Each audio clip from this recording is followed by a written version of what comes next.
with Angelo Castro III and Darlene Basingan. Good evening.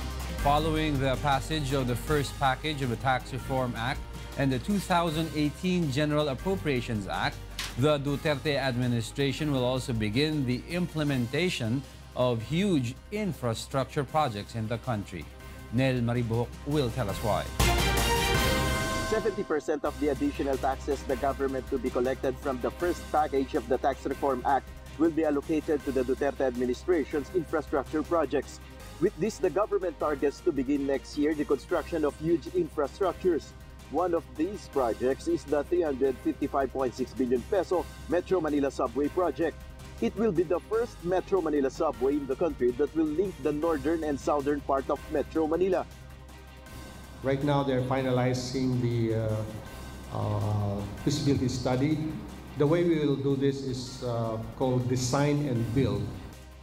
The government will also begin the construction of the 12.55 billion peso expansion project for the Clark International Airport in Pampanga.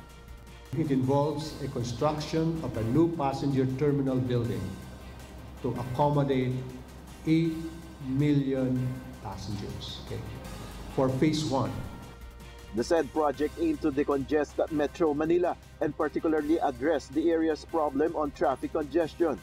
The two projects are among the 75 projects under the Build, Build, Build program of the Duterte administration. Nel Maribuhok, UNTV News and Rescue, Malacanang. Despite the session break, the Senate has begun to hear the proposed Bangsamoro Basic Law. Here's why from Ray Pelayo. The Senate of the Philippines has started to hear the proposed Bangsamoro Basic Law, which it aims to pass into law by next year. The bill is under the Committee on Local Government of Senator Sonny Angara and the Subcommittee on the Bangsamoro Basic Law of Senator Juan Miguel Zubiri. Zubiri says they target to pass the BBL in the first quarter of 2018. They've weighed heavily on what is constitutional and unconstitutional, and I feel that this version is the best version to date. Senate President Coco Pimentel says he will ask the palace of the details of the provisions which President Rodrigo Duterte wants to be removed from the bill that may contradict the Constitution. Adopting a parliamentary form of government within a local government unit, while in the national level we have a presidential form of government. So that's a good constitutional question. Senator Franklin Drilon, meanwhile, says they will support the passage of the BBL despite being in the opposition side because they want to help in solving the problems in the country. He also stresses that the provisions of the BBL should be made clear to get the support of the public. Para po magkaroon ng stability at kapayapaan sa Mindanao, kailangan natin yung isang Bangsamoro Basic Law na tanggap ng lahat. The Bangsamoro Bill will create the Bangsamoro political entity and will abolish the existing autonomous region in Muslim Mindanao. The government is also expecting that the BBL will solve the problem in peace and economy in Mindanao. The proposed BBL was initiated by the previous administration but was hurled because of the Mama Sapano incident that killed 44 members of the PNP Special Action Force. Ray Pelayo, UNTV News and Rescue, Pasay City. President Rodrigo Duterte believes some provisions of the Bangsamoro Basic Law are not in accordance with the Philippine Constitution. Here's why from Nel Maribuhok. President Rodrigo Duterte calls on lawmakers to address the provisions in the proposed Bangsamoro Basic Law or BBL, which the chief executive says are against the Constitution. This had been the statement of the President yesterday during his signing of the 2018 proposed budget and the first package of the tax reform bill at Malacanang. I do not think that it will hurdle constitutional. Binabasa ko ulit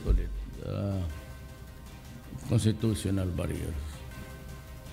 Pero pag hindi natin maibigay yan, kindly help me think of ways how to do it. Kasi, I said, the other choices, if they go to war, it opens the floodgate of Mindanao to everybody else. However, the President did not mention the provisions of the BBL he claims are not in accordance with the Constitution. The Bangsamoro Basic Law is the proposed law that aims to create a Bangsamoro political entity. This is the solution the President sees in resolving what he described as historical injustices committed against the Moros of the southern part of the Philippines. According to the President, the said issue should be addressed at the soonest possible time since rebel groups might take war as an option in resolving the matter. The Chief Executive also believes there is a need to pursue the state's peace negotiation with the Moro Islamic Liberation Front or MILF and the Moro National Liberation Front or MNLF.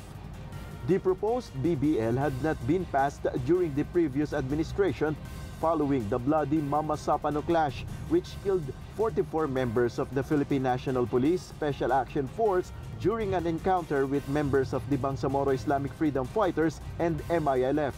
Nel Maribuho, UNTV News and Rescue, Malacanang. The new telecommunications player may still be able to offer faster internet despite the limited frequency left in the country. Here's why from Monokson. There is only 20% of frequency left that the incoming third telecommunications provider can use in the country. It is also feared that the new telco player cannot easily give good service because large portion of the frequency is already used by the two giant telcos. But according to the Department of Information and Communication Technology or DICT, the new telco player can offer faster internet service because it will use a fixed line internet connection. This is a connection that does not depend on cell sites but through cables and wires. One example of a fixed-line internet is the connection installed by DICT along EDSA in all MRT stations. This is faster compared to the internet coming from cell sites. The UNTV news team tried to connect to and tested the speed of a fixed-line internet near the MRT station. The test showed searches done with 36 Mbps or megabits per second speed, which is quite fast. The DICT says this is the kind of internet service that the third telco player will offer to the Filipinos. The new telco player will focus on internet users in houses and offices who use fixed-line connection, and internet users relying on cell sites will be left to the two giant telecom companies. With this, internet traffic will be decongested, and internet coming from cell sites as well as from fixed lines will be faster. So ito, yung pwede natin dalhin sa individual houses na. And it will, dahil marami ang magsusubscribe nito, bababa ang presyo, no? Currently, all internet users rely on cell sites. The DICT says the ideal number of internet users per cell site is 1,000. But because the country is 67,000 short of cell sites, more than 1,000 users share one cell site. Kulang na kulang tayo because right now, 20,000 and yung subscribers natin ay marami, umaabot ng 5,000 per cell site tayo ngayon. And with the telecommuting bill that Senator Joel Villanueva is now pushing to get approved in the Senate, having a faster internet connection is a must and a primary necessity. Telecommuting bill provides for all internet-related work and school lessons to be done at home. The bill aims at decongesting the heavy traffic in Metro Manila. Mon Hokson, UNTV News and Rescue, Quezon City. More flights are expected to operate in Clark International Airport in Pampanga soon. Here's why from Leslie Longbowen. The government has chosen the mega-wide GMR Consortium to construct the new terminal of the Clark International Airport Terminal in Pampanga. The said facility will be 100 square meters wide. Upon its completion, it is expected to help ease congestion at airports in Metro Manila. A groundbreaking ceremony was held earlier for the construction of the new terminal. It was attended by several high-ranking government officials, such as House Speaker Pantaleon Alvarez, Pampanga Representative Gloria Macapagal Arroyo, Executive Secretary Salvador Medialdea, Secretary of Transportation Arthur Tugade, and BCDA President Vince Dizon. Ngayon ho, binibigyan natin ng kabuhayan yung plano, yung kagustuhan, at yung dream ng mga kapangpangan, taga-Tarlac, taga-Sambales, taga-Central Luzon na magkaroon talaga ng premier international gateway dito sa lugar na ito. The new terminal of the Clark International Airport will be built in this area. The new terminal is expected to accommodate an additional of 8 million passengers and would help decongest the Ninoy Aquino International Airport or NAIA. The expansion of Clark International Airport will also expand connectivity, growth, and opportunities outside of Imperial Manila. Clark and the surrounding areas, as well as the pathways that link it to Metro Manila, will enjoy wider and broader access to tourism, trade, business, work, and even education. The soon-to-be-constructed new terminal of the Clark International Airport will be the first hybrid project under the Duterte administration's Build, Build, Build project. It is also considered as the fastest approved government infrastructure project. This project, our bid price was 9.36 billion pesos. We were given 30 months for this project. So we look forward to commence by early next year. The construction of the new terminal will begin next year in accordance with the order of President Rodrigo Duterte. Leslie Longbowen, UNTV News and Rescue, Philippines. Despite earlier pronouncements against the new People's Army, President Rodrigo Duterte declares a ceasefire with the terrorist group. Meanwhile, the president has once again affirmed his commitment to give assistance to the members of the armed forces of the Philippines. Nel Maribohok will tell us why. President Rodrigo Duterte leads the celebration of the 82nd anniversary of the Armed Forces of the Philippines at the Camp Aguinaldo. Addressing the military personnel, the president reaffirms his commitment of providing assistance to their ranks and their families. This includes the 100% increase in the salary of uniformed personnel starting next year and the free education for their children. The president also gave recognition to the soldiers who fought in Marawi and against other rebel groups. The success, along with the recent neutralization of Isnilon Hapinon and his followers, further bolsters this administration's firm trust towards eliminating all terrorist groups in the country. We will not allow those who subscribe to the Daesh to make the Philippines its regional center. Meanwhile, in an ambush interview, the president clarified his declaration of a unilateral ceasefire with the New People's Army. If ever I will declare a ceasefire, it will be for the benefit of the people, so that they will spend Christmas less strain, less pressure. But they do not expect something like purposely battle na mananap ng away. If the communists will opt to do the same, para kung ayaw nila, di wag. No Christmas songs. Wala ako. I'm doing it just for the Philippines. In a statement released this morning, Presidential spokesman Harry Roque said the suspension of the military offensive against the rebel group will be effective on December 24 to January 2, 2018. Nel Maribuhok, UNTV News and Rescue, Camp Aguinaldo.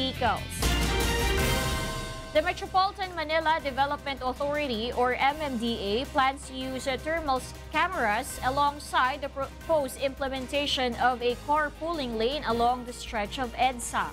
Here's why from Joanano. The Metropolitan Manila Development Authority, or MMDA, continues to conduct a dry run for its plan to implement the carpooling lane policy along EDSA. However, the MMDA admits the strict monitoring of motorists, particularly those on board heavily tinted vehicles, remains a huge challenge for them.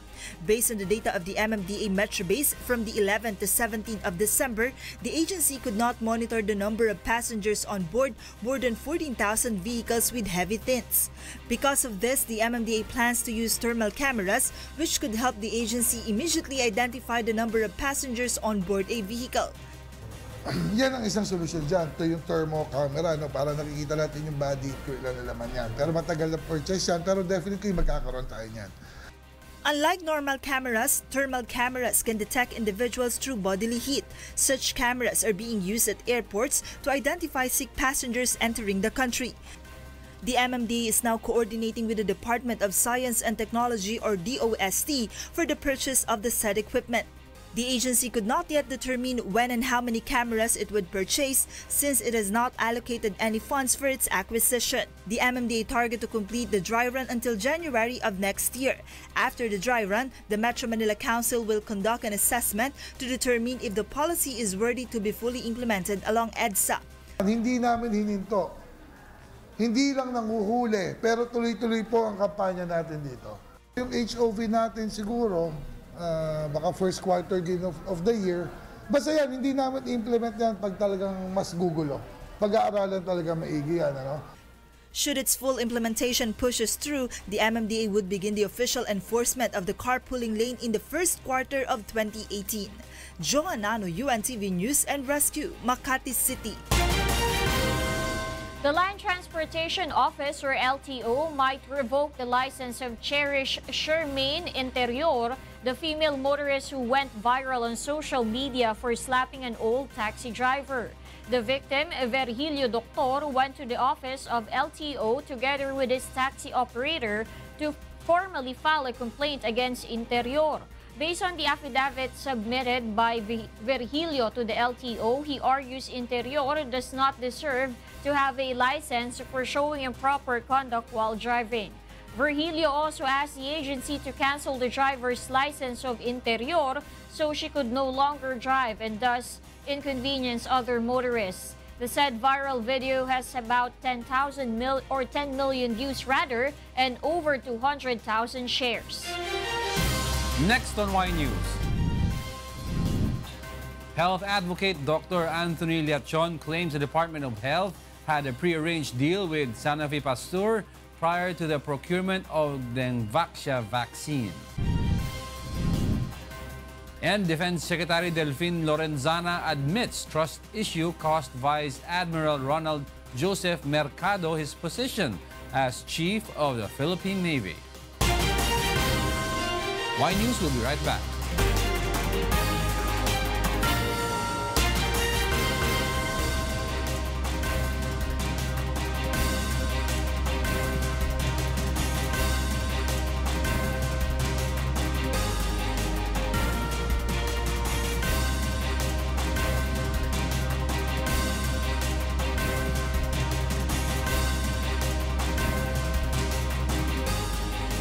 Health reform advocate Dr. Anthony Leachon believes there was a prearranged commitment between the Department of Health and Sanofi Pasteur before the experts were informed about its procurement. Aiko Miguel will tell us why. Following the Senate hearing on the issue of Dengvaxia, the public now awaits the result of the investigation and who should be held liable. In an interview in the program Get It Straight with Daniel Razon this morning, health reform advocate Dr. Anthony Leachon said former Health Secretary Janet Garin should take responsibility on the issue. Leachon added that before the experts who are part of the Formulary Executive Committee knew about the launching of Dengvaxia, the former administration had already procured vaccine. Tingin ko nakaayos na po kasi hindi po kasi mapoprocure yung ganong karaming bakuna sa loob lang ho ng 3 buwan eh. So ibig sabihin naka-ano na po yun. May pre-arranged po na commitment na po yun. Leachon also emphasized that the policy of the DOH in launching a vaccine to be used for mass immunization program of the department was not complied with. Ilolonso siya sa private sector. Kahit sa anong gamot po, nabago po ang polisiya. Hindi po formal eh. Out of medyo radical yung change kasi usually pagka ang produkto po ay na-rehistro sa FDA, ang susunod ng proseso nyon, ilo-launch sa market, usually private sector, na meron kang doctor-patient relationship. Leachon added that Sanofi Pasteur should also be held liable in the vaccination of children who haven't been infected with dengue. He also believes that higher-ranking officials were involved in approving the 3.5 billion pesos for the procurement of the vaccine and that they should also be held liable for it. Merong pananagutan, kaya lang sa pagpirma kasi ng kontrata at may kasabihan tayo, it takes two to tango. Hindi naman mapoconsummate ang isang business contract na isa lang ang may responsibilidad. UNTV tried to get the statement of former Health Secretary Garin, but she has yet to respond as of this moment. Aiko Miguel, UNTV News and Rescue, Quezon City. Defense Secretary Delfin Lorenzana admits relieving Navy Flag Officer in Command Vice Admiral Ronald Joseph Mercado from his post. Here's why from Joe Anano. Department of Defense Secretary Delfin Lorenzana says he has lost his confidence in the integrity and leadership abilities of Vice Admiral Ronald Joseph Mercado. This was the reason why the Defense Secretary relieved Mercado from his post as the Chief of the Philippine Navy. According to Secretary Lorenzana, he submitted a report to President Rodrigo Duterte about the months of delay in the purchase of a new frigate from the Hyundai Heavy Industries of South Korea. The defense chief notes that he even asked high-ranking officials of the Philippine Navy about the supposed acquisition in 2016 before he approved the purchase. As the Secretary of Defense, I have lost trust and confidence in his integrity and leadership. I question his intention behind his fixation with one specific company for the combat management system of the frigate acquisition project. However, Lorenzana notes none of them, including Mercado, opposed the purchase of the new vessel, which he says makes him wonder why the Navy chief has been blocking the purchase of the frigates. The DND Secretary alleges Mercado opposed the project as he wants to purchase the combat management system for the frigate from another company that is not part of the existing contract. Yung kasing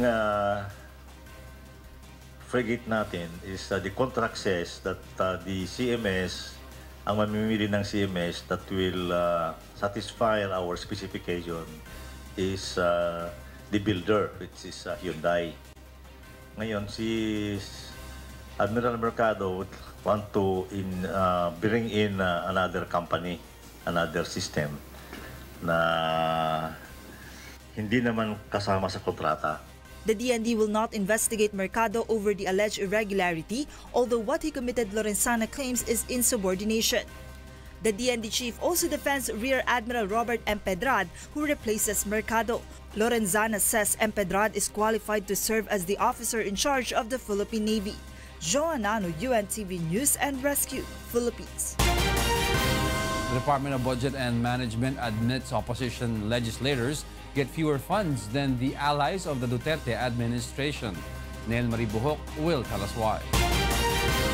The Department of Budget and Management, or DBM, denies allegations that the Duterte administration did not give funds to legislators who are part of the opposition.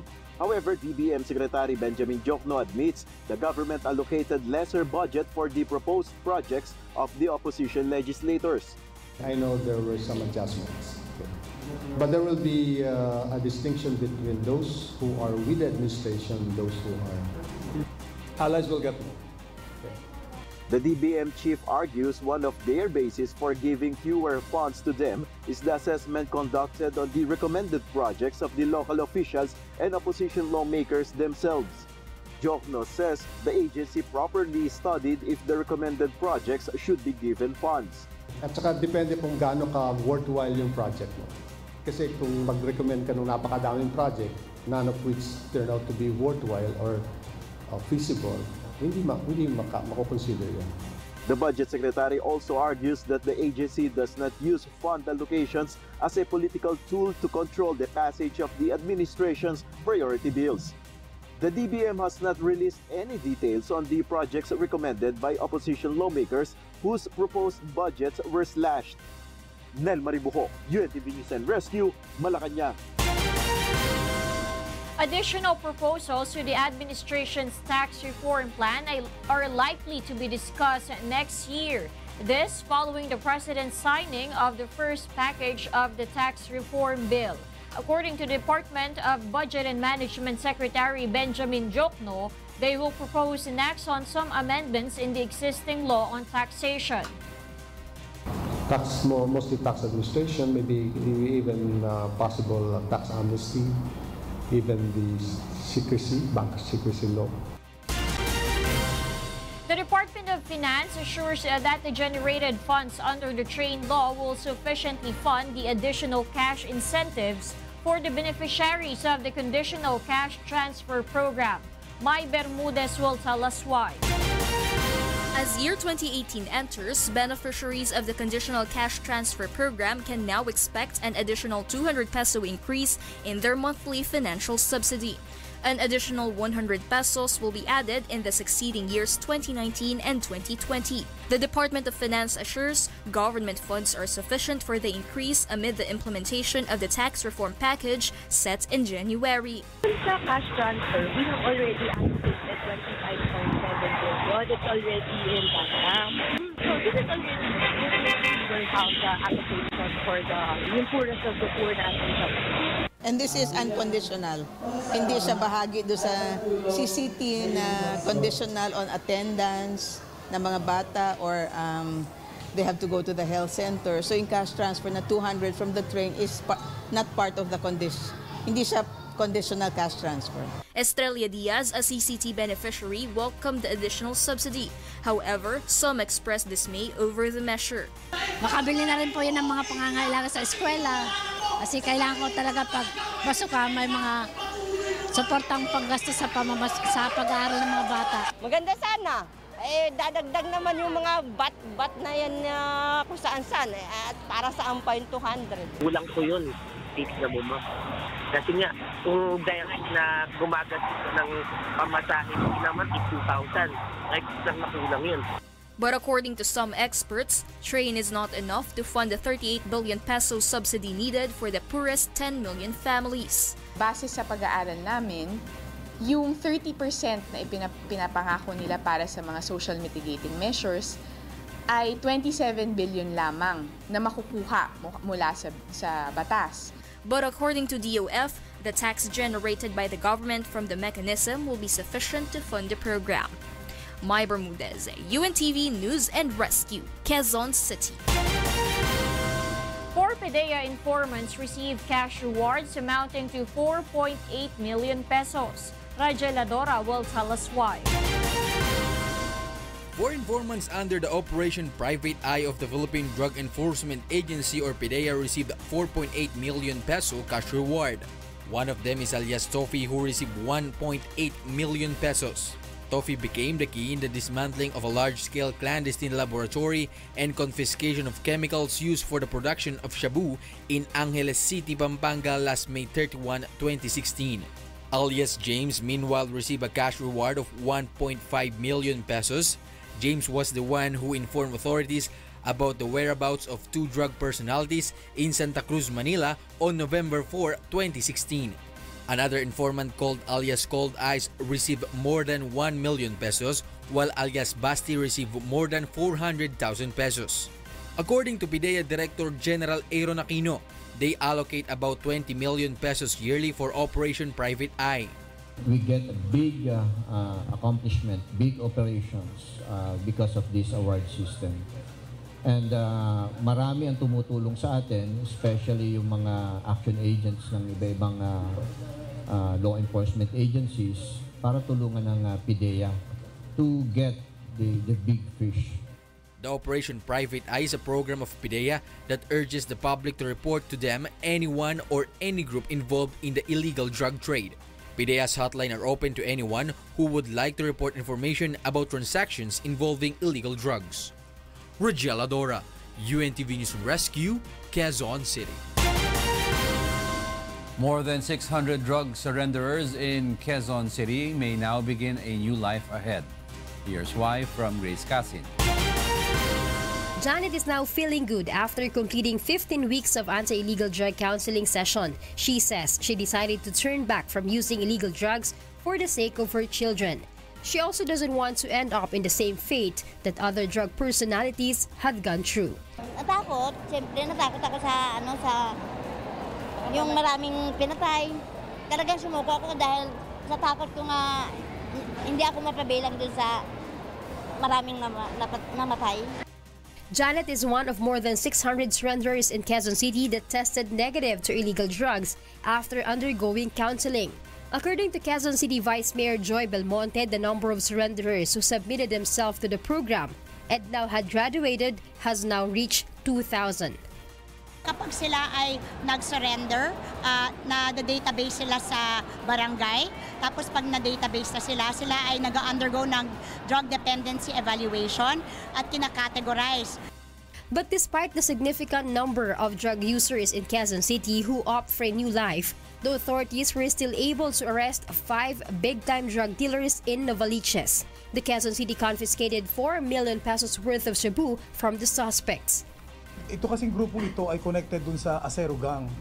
We're still validating and conducting further investigation dun sa kanilang source nila, which we believe is Chinese national. The authorities are still pursuing the other members of the group. Grace Casid, UNTV News and Rescue, Quezon City. The Bureau of Customs, or BOC, insists that the importer and brokers behind the 6.4 billion peso shipment of shabu smuggled in the country last May should face charges. In BOC's reply affidavit, the agency insists that there is probable cause to file charges against the importer identified as Irene May Tatad, as well as customs brokers Mark Taguba and TJ Marciliana. Businessman Chen Long, alias Richard Tan, is the alleged mastermind in the smuggling of the said cargo. Also being implicated are Chinese businessman Manny Lee and Kenneth Dong, who allegedly served as the middlemen. According to the BOC, the respondents clearly colluded to smuggle into the country the 600 kilograms of shabu from China. Residents in Barangay Katakte in Bustos, Bulacan oppose the planned construction of a waste-to-energy facility in their area. Here's why from Joan Nano. In 2009, the previous administration purchased this 3-hectare land in Barangay Katakte in Bustos, Bulacan, where a waste-to-energy facility was supposed to be constructed.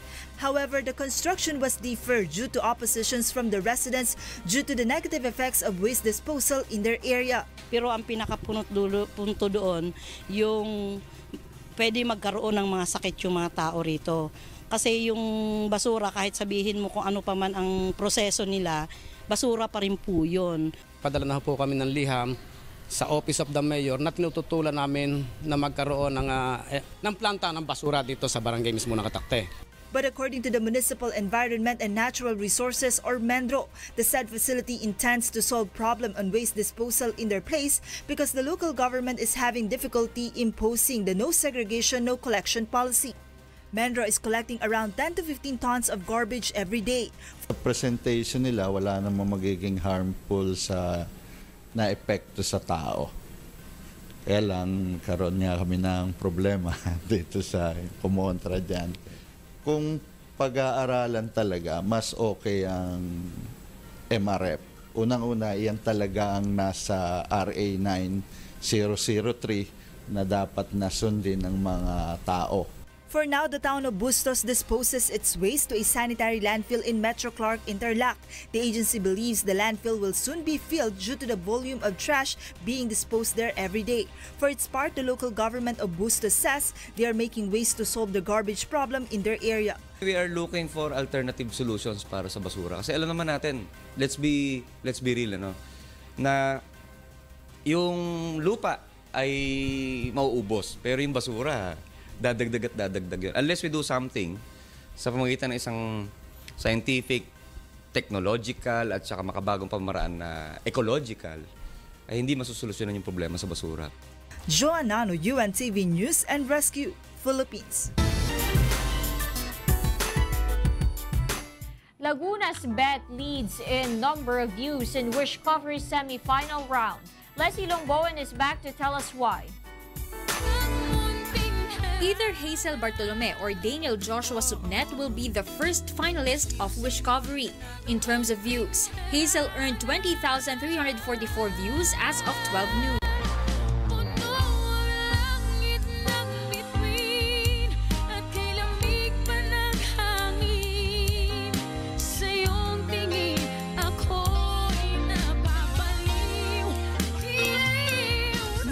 Laguna's Daniel Joshua leads with 26,474 views.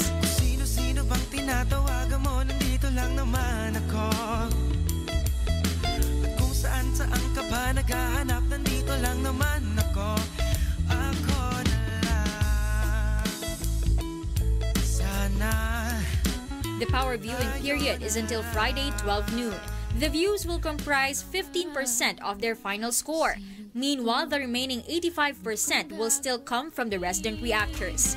The first semi-final round episode will be uploaded in the first Wish 1075 YouTube channel on Saturday at 9 in the evening. Leslie Longbowen, UNTV, News and Rescue, Philippines. The Armed Forces of the Philippines accords UNTV coinciding with the celebration of its 82nd founding anniversary today. Roby de Guzman will tell us why.